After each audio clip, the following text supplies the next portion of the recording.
She is without doubt India's best-known woman entrepreneur. But Kiran Mazumdar-Shaw is a lot more than just that. The founder of Biocon is also the torchbearer of the industry she represents. Outside the community of scientists and pharma experts here in India, few had heard of or understood the contours of the world of biotechnology before she blazed into the scene, making national headlines in 2004 when she took Biocon public to become the richest woman in India. Kiran, however, says that despite the eventual success, her start was tentative, almost accidental. I always call myself an accidental entrepreneur because I never planned to be an entrepreneur. It just happened because of a set of circumstances that led me to this entrepreneurial role. I returned to India as a qualified master brewer from Australia, and I was turned down many jobs just because I was a woman. And it was this disappointment that I couldn't find a job as a brewmaster in my own country that led me to an accidental encounter with a biotech entrepreneur from Ireland, and I started Biocon. Yeah, but let's take a step back. Your father was a brewer also with UB. Was there ever a feeling that you could come back to UB because you were so close to the family, so close to the team there? Well, it's surprisingly, even Vijay Mallya's late father, Vittal Mallya, said to me, he said, Kiran, I wish I could give you a job, but I don't think it's a job for a woman. Really? Why? Basically, I think there were no women in most business arenas, but certainly, the brewing industry was extremely, male dominated. It was a male bastion, so to speak. And to then think of a woman entering that bastion was unthinkable. It's ironic that Kiran started out as an entrepreneur simply because she couldn't find a job, and a chance meeting with an Irish entrepreneur, the owner of Biocon Biochemicals, set Kiran off on a fascinating journey. Kiran was barely 25 then. Entrepreneurship as we know it now in India was unknown, and the world was still discovering the science of biotechnology. I mean, I hadn't even understood the term entrepreneur. I mean, I just dived into this particular opportunity, and I just started taking my first steps in a very kind of impulsive way. It was on a rebound, remember. And I decided, okay, I'm going to prove to people that I can manage a business, I can run a business as a woman. It is a very tough journey. It is a journey which is full of, ups and downs, and more downs than ups in the early stages. It is a journey about going from failure to failure without giving up, because it is about, the concept that failure does lead to success eventually. The early years were tough, and the big break for Kiran came just when all doors seemed to have closed. In 1988, when a chance meeting with the former head of ICICI Bank, N. Vakul, changed the tide. My early days were about developing an enzyme technology, and I think we did it in a very frugal way. We were very under-resourced. So I think it was really sort of playing by that very well-known proverb that, necessity is the mother of all invention. And that's exactly what we did as a company. With very frugal resources, we innovated a very novel technology to make enzymes. And so when I was ready to scale up that technology, obviously I needed funding. And I did knock on the doors of the usual financial institutions, and the door was shut on me. So I was very frustrated, very disappointed, because they felt it was very high risk. And so one day I was invited by Mr. Vakul to a breakfast meeting, because he happened to be in Bangalore, and he had met me a few weeks earlier, and he was quite interested and fascinated with what I was doing. And I went there saying, I wish I could feel more enthusiastic and excited about my business. But right now I'm down in the dumps because I'm trying to scale up this very exciting technology, but I have no takers, I have no funders. And he heard me out and he said, hey, this is amazing because I actually want to set up a venture fund, and this is exactly the kind of thing I want to back.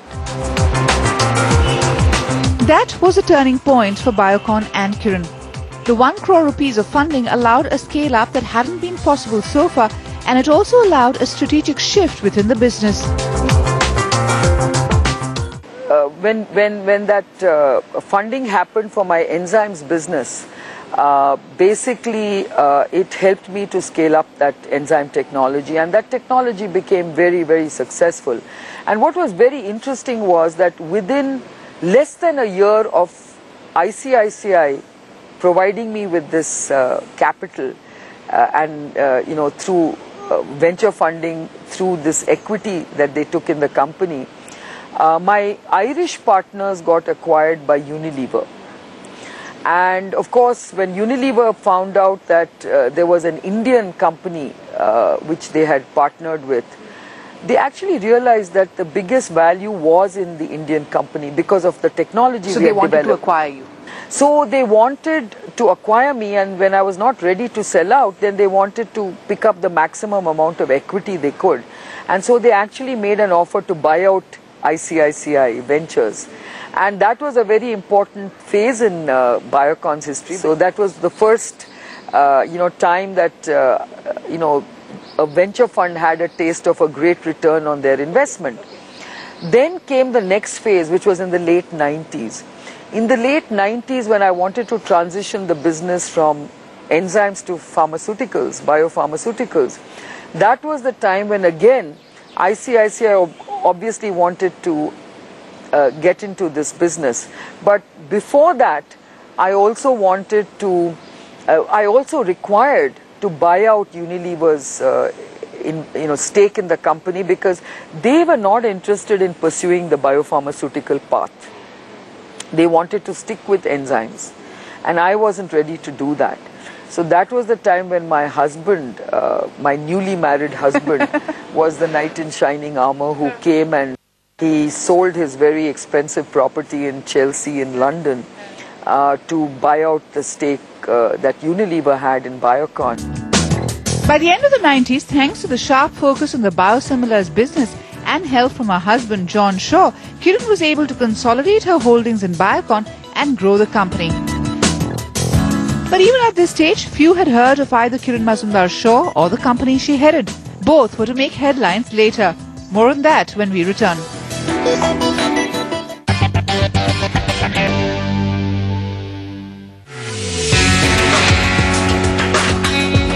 When Kiran Mazumdar-Shaw started Biocon, there was a lot stacked against her. She was a woman making it in business, a man's world then, and in a sector that was new and evolving fast. But her two early breaks, one in the form of investments from ICICI Ventures and then from Unilever, which acquired the Irish parent of Biocon, added the money and scale that Biocon needed. Though eventually Kiran bought back Lever's stake in Biocon and made it her own by the late 90s, she says it did help with the early years. When Unilever got into the business, actually it was a great, time for us because we professionalized very, very rapidly. We were a small, amateurish, entrepreneurial company. Of course, we wanted to do the best. We wanted to benchmark ourselves with best practices. But then it just facilitated the whole process so easily because of Unilever. They actually helped us with best practices in terms of, quality systems, financial reporting systems, governance practices, IP, and so on and so forth. So I think we professionalized very, very rapidly to international best practice. If collaboration with big companies helped, the other thing that helped Biocon and Kiran was their location. By the mid-90s, Bangalore was emerging as a world IT center, and Kiran was quick to leverage on that. In 1994, Because I was in Bangalore and a part of the whole IT success story where software services were becoming very, very important, not just for Bangalore but for the country, I thought to myself, I said, maybe there's an opportunity in services for our kind of business. Is there? And I thought maybe research services is a very interesting thought. And it was on that kind of basis that I started Syngene as a research services business. It was India's first research services business, and it continues to be India's leading research services business. Interesting times, because that was a time when India's research capabilities were not known. And so we were again having to pioneer that and to showcase India's capabilities, because all I could say was, we have great chemists, we have great scientists, we have great engineers. Give us an opportunity to showcase research services. But Syngene was also a great platform for collaborative work. What did it mean for Syngene when you actually dealt with the biggest companies? Was it a huge learning curve which helped you in your clinical research? In those days I used to have a saying which I firmly believed in, which was learn as you earn, or earn as you learn, whichever way you want to say it. And Syngene was a great model to do just that. Because we provided research services and research support to large companies, we learnt very fast about drug development, about drug research. And that earn while you learn model really paid back to us in a big way. And then you went into Clinigene, of course, where you started doing your own research. What is interesting is that you were very keen on discovery right from the beginning. That is a path a lot of pharmaceutical companies are taking now. Well, remember when you sort of rewind to my enzyme days, enzymes was about innovation. It was about new enzymes. It was not about copying somebody else's enzyme. So we were all the time developing novel enzymes. In fact, in 2007, when I actually divested this business to Novozymes, Novozymes paid us a huge price for that enzyme business. Why? Because we had created very high value IP based on enzymes. And that's what Novozymes valued, because there were many enzymes that we had developed which were competing head-on with Novo's enzymes, and we were doing much better than them. So I think I had learnt about IP, the value of IP, and the competitive value and strength of IP. So that's what basically led me to have a very research-driven, IP-driven, innovation-driven business focus, even when I started in my biopharmaceutical business.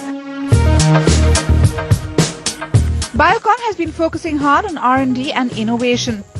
In fact, oral insulin is the next big bet that Kiran is making, and a lot has been happening here. In 2010, the company announced its tie-up with Pfizer to develop and bring to market this game-changer, but 17 months down the line, this had to be shelved. Next, Biocon tied up with Bristol-Myers Squibb. Oral insulin has been the holy grail, as you very well know, but it can be a huge game-changer. Now, we did try to develop oral insulin and take it to a certain point in India, because obviously I think India offers a great affordable innovation opportunity, because you can do things in a very cost-effective way in this country. But in hindsight, I think we had designed the clinical trial not in a very optimal way.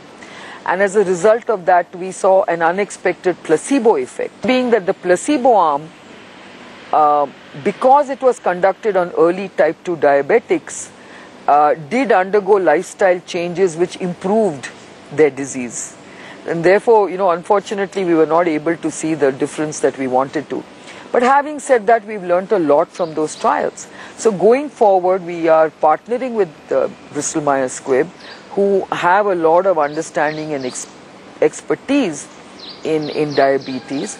And together we are now redesigning some of those trials to address this placebo effect. But it will take us at least 18 months to 2 years before we answer all those questions about the placebo effect. Once we answer that, the trials will be very rapid. So I'm hoping that in the next 3 to 4 years you can see this product in the market, in global markets.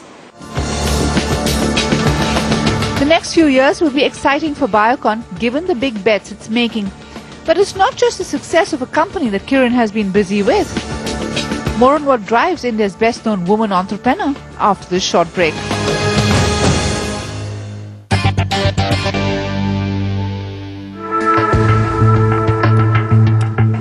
In 2004, Kiran Mazumdar-Shaw blazed into the Indian corporate scene when her company Biocon made a splash and a great debut in the Indian stock markets. For many, this was the first real introduction to an industry, biotechnology. For Kiran, it was just a milestone in a journey that had started 2 decades ago and is still on. Now, it is to help create the right framework for a sector that can help India and its scientists take a leap. So has it been tough to be an entrepreneur and an advocate for change? So you can look at it in two ways. As a pioneer, the odds are stacked against you, but you also have a first mover advantage. So I think you have to look at it in balance. Certainly I am a great advocate for biotechnology. I am a great torchbearer for the Indian biotech sector, and I am very optimistic about the future of biotechnology in this country. Because I, for one, clearly believe that the kind of challenges India faces, biotechnology seems to provide answers, and very powerful answers, to healthcare, to energy independence, to food security, and to a sustainable environment. So, you know, it's very exciting what we're doing. But having said that, I'm really concerned that there aren't enough business enablers to grow this business to its potential. There aren't enough policies and regulations that make it easy. So I think that's the challenge. I mean, for every 2 steps we take forward, we take 1 back. Because you know that there is a lot of resistance to biotechnology in general. There are, huge activists and NGOs, really sort of protesting about GM crops. There is a huge lobby against clinical trials, and it's very easy to, influence, non-scientific minds through loud voices, through activists. But we can't afford to do that for a country like India, okay? And I think that's what we're getting at. How do we get evidence-driven decision-making in this country to be adhered to? These are larger issues that need to be addressed if India has to grow the right way. And by being at the forefront of the discussions here, Kiran is ensuring that this is done. But the big picture aside, how has the journey as an entrepreneur really been? What are the lessons Kiran has learnt? I think leadership is about a very deep sense of purpose and commitment. I was very committed to, say, for example, an innovation-led, R&D-led business strategy. And I have stuck to that, no matter what the outside influences were, okay? And you have to believe in it. I think the most important thing is to believe in what you're doing. I think you have to feel very passionate about what you're doing. And above all, I think you have to be very, very aware of the social impact it's going to make. Because I think that's what builds leadership. You know, the other problem is that the moment you deal with entrepreneurs who are scientists or who are technocrats, their ability to scale up a business becomes questionable. Their ability to market themselves becomes questionable. And in a sense, biotechnology has all those problems. Because apart from you, who's, out there, as an advocate for the space, we find very few scientists, entrepreneurs actually doing that. Is that a challenge? It is a big challenge because I think most biotech entrepreneurs are very good at their science, very good at, developing products or services, but not as good as marketing them. And I think marketing really is a big challenge. And of course, financial leadership is also a big challenge for a lot of biotech companies. And I think that's where they need to create teams where they bring in these kind of skills. I mean, I myself can admit that I have been able to succeed because I've brought in the right people. I had to bring in more professional marketing, which I did. I also brought in professional financial folk into the business because I realized I can't do everything. And I think As you develop your business, you have to think about this. If you look at the US biotech model, the first thing they do is they make sure that the scientific entrepreneur focuses on science, but they bring in a CEO to focus on the business. You turned adversity into an advantage when you shifted from wanting to be a master brewer to being an entrepreneur. My question is twofold. One, as a woman, did the gender card play all along, or do you think it added value and a new sensibility to your journey? You know, as a woman, obviously I faced a large number of gender-related challenges early in my journey. But I think once you cross certain success criteria, I think the gender issue disappears. I mean, today I don't even think I'm looked on as a woman business leader. I'm just looked on as a business leader, because I think I equate on a one-to-one level with my male peers. So I don't think So when do you think in your journey that switch happened, where, it wasn't about being a woman, it just was being about a business leader? I think it really happened in the late 80s. That early? Well, it was 10 years by then. Last question, what is your biggest learning? And what is the one thing that makes you wake up every morning and say, I'm going to push the benchmark? My biggest learning is that people are the most complex set of issues. I've recently learned that structuring your business is extremely important. I think if you are not very well structured, I think you can miss out on a number of growth opportunities. And it's only in recent times when we have really structured our business into very key growth verticals, where we have given ownership and P&L responsibilities to people in each one of those growth verticals or growth segments, that we are beginning to see the results. And I think that's something which has happened over time, but I guess it should have happened a little earlier on. But having said that, that's what I've learned. Business has to at some stage get formalized, get structured, because when you talk about scale, the structure matters a lot. That's my biggest learning, that scaling is not just about multiplying something by a factor of something. It is about then looking at the structure that is required at that scale. So at each scale, at each phase of your business, it's going to be a different scale. And that each scale has a very different type of structuring. So as you grow, I think your structuring has to keep pace with the scale you're trying to assume. And that journey will continue as Biocon gets bigger and spreads wider. And as this happens, one thing is also certain. For Kiran Mazumdar-Shaw, who has been a pioneer in more ways than one, each new challenge will open up many new opportunities, as it has always done.